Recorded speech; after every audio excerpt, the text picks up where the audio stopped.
What's up, everybody? Welcome back to the Sharpest Tool. My name is Josh Smith. I am your host, and for those of you who don't know, we're bringing this back. We've been on quite a bit of a sabbatical here from the Sharpest Tool. There's been a lot of things going on at Scorpion, so I wanted to bring us back, kick the podcast off. We got an action-packed season for you here at the Sharpest Tool, but a few changes. I want to make sure everybody who's been a longtime listener to the Sharpest Tool is aware.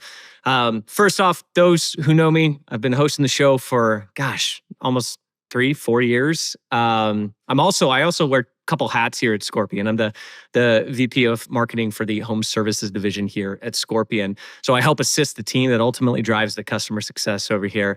And I'm going to be joined this entire season by another fantastic individual who I've grown to love over the years. His name's Nicholas Bosco. We call him Bosco. So if you hear me call him by his last name, it's intentional. That's Bosco, right. That's right. Why don't you go ahead? Why don't you introduce yourself to everybody listening, because you're a new face to some. Some you've talked with, probably some of our customers who are listening to this are familiar with Bosco. So tell me, what's your deal? What do you do? Well, first of all, you're welcome. Okay. No, for giving me someone to talk to. I'm trying to heighten up the show a little bit here now, bringing myself in. Really, yes. So I go by Bosco for those that I know personally. Those I've spoken to before, you've heard Nicholas Bosco. I think we need to give you JRP. I think we should actually stick with JRP to let it flow. Stick with JRP. So there's a funny story behind that. If you keep listening, at some point this season, I will explain where JRP came from. And that's a real conversation. All right. We're starting it soon. We're starting. Okay. Yes. So... For those that don't know me, I am the Senior Director of Account Management for the Home Services Division. I oversee several account managers. We work to grow our account for home services specifically. Honestly, I actually enjoy talking to clients. It's very interesting to get a lot of their backstories. But truth be told, I wouldn't be here today if it actually wasn't for JRP over here, Josh. You know, he definitely drives in a new breed into the home services area. So I'm excited for this podcast. I'm excited to kick things off. We're about to just dial it up over here. There's one thing you know about Bosco. He brings energy. So if you're listening to this, you're on the road, wherever you're at, expect him and hold him to it too. If he's not bringing the energy, I want you to flag it to us. Be like, you know what, Josh, that last episode, good content, but Bosco wasn't bringing the energy. So, all right, I want to do something different. New season. All right, so here's what we're going to do. We're going to rapid fire. I got a few riddles for you. Are you ready? Okay. I just need a quick answer. We'll come to the topic. Ready? All right. Okay. I have legs, but I can't walk. Who am I? The table. You got that. Okay. All right. Okay, hold on. I have teeth, but I can't eat. What am I? Piano. No. I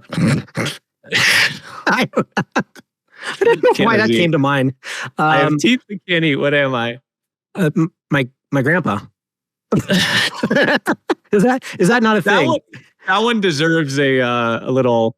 Oh no, he doesn't have teeth. That was right. He doesn't have teeth. That was the one. I have teeth but can't eat. What am I? Last chance. 1, 2, 3. I we don't really use them anymore. Well, maybe you would use them. You have luscious locks on your dome. But it's a comb. A comb has teeth but can't eat. Of course. I got one more. Right. It starts with P and ends with E and carries every letter within. What is it? Starts with P and ends with E? Starts with P, ends with E, carries every letter within. Oh, for whatever, I'm thinking like parcel, envelope. I'm getting too granular on this. No. I mean, you're getting too granular. Back out. Okay. I got nothing. Post office. Post office carries every letter with it. Come on, that was a good one. Okay. That was a good one. There we go. All right, one last one. Redeem yourself on this one, okay? Right. I'm yours still. Everyone can see me, but you can't. Who am I? I'm yours still. I'm yours still. Everyone can see me, but you can't. What am I? My reflection? No. Nose, face, something, shadow.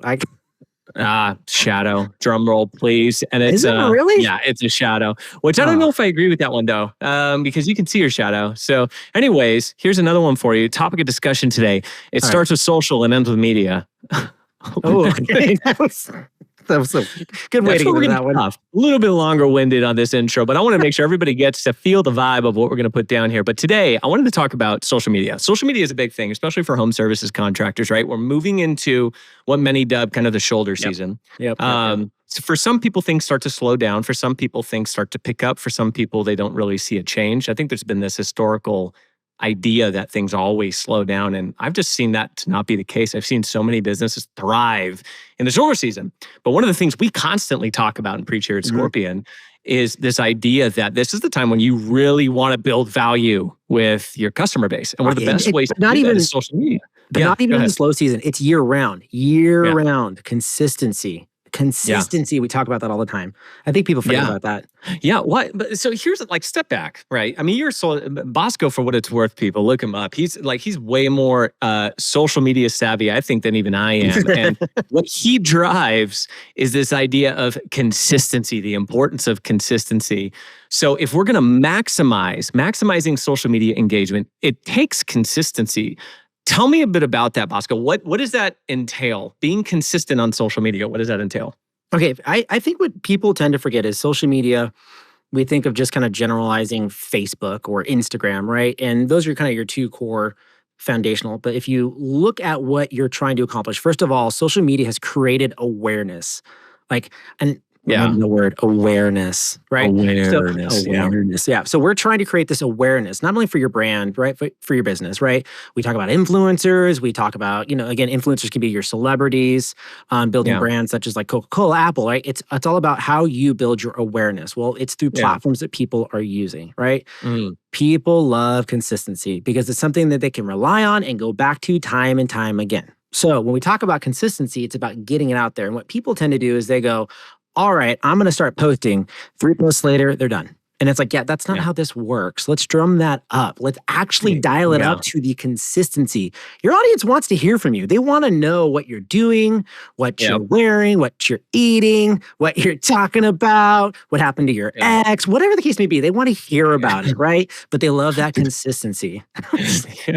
Well, maybe not what's happening with your ex, not in a business context. No, what's interesting? I want to jump into this though, because you're talking about being consistent. People are often flash in the pan, right? They throw 3 posts up there, and then all of a sudden it wanes. It can be exhausting as a business owner, especially a small business where you haven't yet figured out that you want to hire somebody, or you want to pay somebody to do this. This is one of those things that falls into the category, for what it's worth, where it's from where I'm sitting. If I think like a business owner here in terms of running my business and my operation, if there's something that I can get somebody to do 80% as well as I can, and it removes a time burden on my plate, and I can afford to do it, I can afford to pay them, I need to pay them to do it. I just need to trust that they're going to handle it.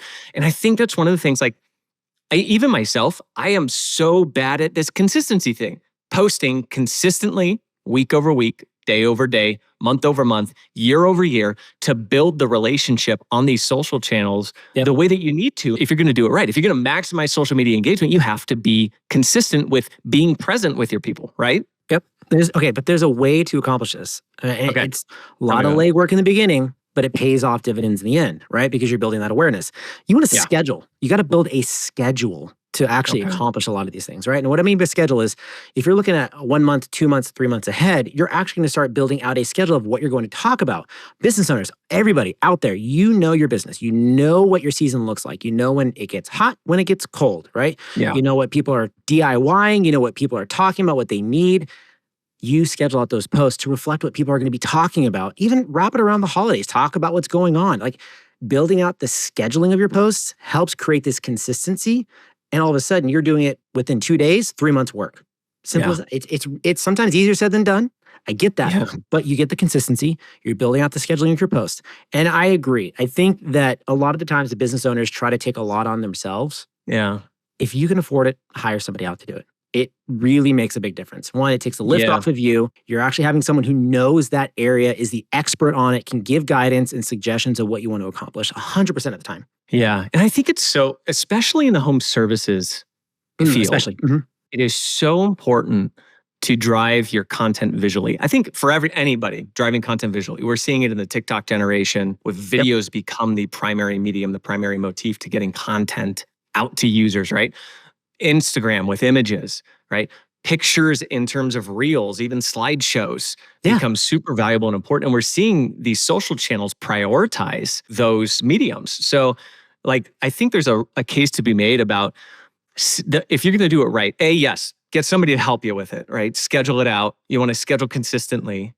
Somebody who can know your business, and nobody's going to know your business as well as you do, right? As the business owner. But the way you partner with that person too can have a huge impact. I think about the clients that we have, Bosco, where we're running social media with them, but and it's good, right? We're getting them in front of their clients. We're seeing a lot of really good progression in increasing followers, increasing post engagement, really powerful visuals. But the ones who dominate the market, they have these custom visuals that are driven by the people at the business. It could be about technicians we're sponsoring and highlighting. It could be about reviews that we just gathered from our customers. It could be a video of a technician walking through a simple diagnosis of a problem. So customers are getting value out of it, right? What have you seen on that? Because visuals seem to be such an important piece here for maximizing engagement. Yeah, I think what the issue that you run into is people aren't digesting content like they used to, right? I mean, you can look at the most successful businesses and it's all about the visual aspect of it. A lot of reading is kind of like, I don't want to read all this, right? But if you present more of a visual aspect, 100%. And at the same time, I think what a lot of business owners just need to break away from is their comfortable state, right? Yeah. A lot of the success you see with other companies, they do something that is outside of the norm, right? That makes them different and stand out above everybody else. It's crazy to me because a lot of people, I've seen like some business owners create these unique comical videos when it comes to plumbing as an example or HVAC, right? But they do something different that relates to their audience, right? And it's just like, I wouldn't normally do that, but guess what? I'm going to do it anyway. And now all of a sudden they're building this influence in a market that they've tapped into to help, again, their awareness. They're influencing out to their core followers. And then their followers are going to go check this out. This is great. Now they're top of mind. It's just, you got to go this route. In the long run, it's going to pay off. You know what makes me think of? You remember that? I think he did Boilers, the New York dude who did Boilers, and he made a rap video. Yes, that was good. That was good. It was getting some. It was circulating. I mean, what was interesting though is like, I mean, not to say go do a rap video, right? Though I wouldn't be opposed to it. I would want to see think that's your audience, right? But it's in terms of building relationships with your followers. That's where like really knowing your audience. If you have an audience that's super like if you know your audience and you know they're urban in nature and they love hip hop music, right? Doing something like that's phenomenal. I've seen ones where they go back, harken back to like a 70s song and they apply it to, they do a little music video with people around the office. And it's corny, but it gets people like kind of interested and laughing and being like, hey, check this out. The more people are sharing and engaging with it. Right. But they did this like people around the office and they each had a line. They took the verses of this melody from the 70s and they applied it to like plumbing. And so not to say for what it's worth, step back.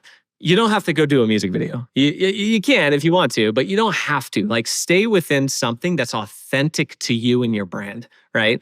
For the boiler guy, that was authentic to his brand. I mean, you look at the website and it feeds that style. So there's something about it that was authentic to their brand. Oh my gosh. And that is the type of people that they're trying to attract. That's the type of people they're trying to build relationships with. And it's so important to make sure you're keeping it authentic because relationships are built on authenticity more than anything else. Yeah, we're not talking about like the relationships where you check in with your in-laws once a year. We're talking about the relationships that you actually have like the puppy love stage. Like you really want to get with your followers and build up this base where people understand you, right? Yeah. People want to connect with you. Like I can't say that enough. People want to connect with you. They want to engage with you, but they do it through these platforms. And that's how they absorb this information. And I promise you, come time when they need you, they're going to remember that rap video and going, this was funny. I'm going to give them a call and check this out because they're entertained. They love it. They connected with you on a different level than they would before. So, you bring up a good point. I saw this one time in the past. I'm going to give this person a call because I'm thinking about them now. And you made the comment top of mind, right? That's how you stay top of mind. I think it's important to step back and recognize, we're going to talk about this in a few episodes though, about how do you measure success with social media marketing. So stay tuned for that. But maximizing social media engagement is the first step to actually driving the success. And the success isn't always to get the call at the end of somebody watching that rap video, right? It's about building the brand. It's about making sure that that name is top of mind for boilers, or if somebody's got a plumbing issue and bringing awareness about how we help solve that problem. We're in the generation of helpful insights, and everybody goes to Google to search for something or seeking something out that they need help with. And the more helpful you can be through the content that you're driving, and the more you can share about the exciting things that are happening in the business, that generates excitement, generates a buzz, shows people that you're engaged, invested in solving their problems, and you have the expertise to do it. And you marry that together now with a powerful experience when your technician goes to the door, or when somebody places a phone call, how your CSRs are responding. That's a dynamic duo that you can't. That's tough to fight against from a competition standpoint. And this is just one piece of it, as we know. The customer journey, I mean, what used to be somewhat of a flat line, started to have a curve to it. Now it's operating like my mind does when I'm trying to figure out a chemistry problem. Like, it's all over the place, right? I'm telling you, the customer journey is just wild. But what stays the same are different ways of reaching them. We know what they're using, right? So what type of social media apps. We know that they're searching on Google, right? We know what they're doing, and it's about being in front of them with the right tools. And so that's what we try to do. We try to guide people and talking about that, right? And if it fits your business at the right moment and right time, let's do it. Let's talk about it. What do we do all the time? You know what's interesting is a lot of social media, when you go step back, just broadly speaking, businesses. I do love broadly. Media. That's good. Broadly. No, not broadly. Scorpion. Well, I'm talking about kidding. Broad strokes over here. Broad strokes.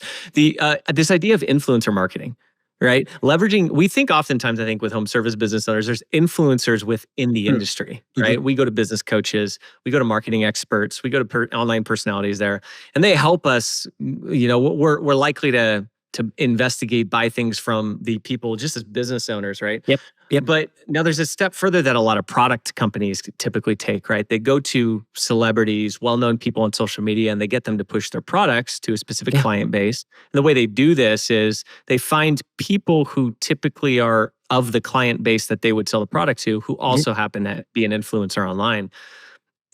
I've convinced me otherwise, Bosco, and maybe the answer is no, but I'm not convinced that that's necessarily a path that you typically will go down from a home services perspective, is finding somebody who's going to go push Ream to their client base, who's some social media influencer. Like, is there a case to be made for influencer marketing to maximize social media engagement, or are there other channel avenues that probably resonate better? I definitely think there would be other avenues in terms of that. The biggest piece when influencer marketing, a lot of the base that you're going after are for people, and especially in the home services industry, are homeowners. Yeah. Now, a lot of homeowners do have some sort of engagement with influencers out there, but that's not to say that this is the right type of mind. What a lot of homeowners are doing is either DIY projects, looking at how they can actually impact their home at a cost savings perspective. So it's not about getting an influencer to talk about that and pushing a product. It's about getting out there and connecting with the audience on that level in terms of that. So backing it up, when you look at this, if you're actually seeing, do we have to go into the influence type marketing? Do we actually have to get a celebrity engagement? No, you don't need to really do that, right? Yeah. Again, a lot of these people are doing the DIY. Like, Josh, I know you've done a bunch of DIY and you're doing your research. You're starting to look this stuff up. Exactly. But when you start to get that person, that actual tech that's out there that talks about what you're doing, come time when you actually run into an issue, like, that's what you're doing, is you're going to be contacting them. Oh, trust me, make no mistake, I'm not doing any more tiling jobs. I think I'm all tiled out after the last one.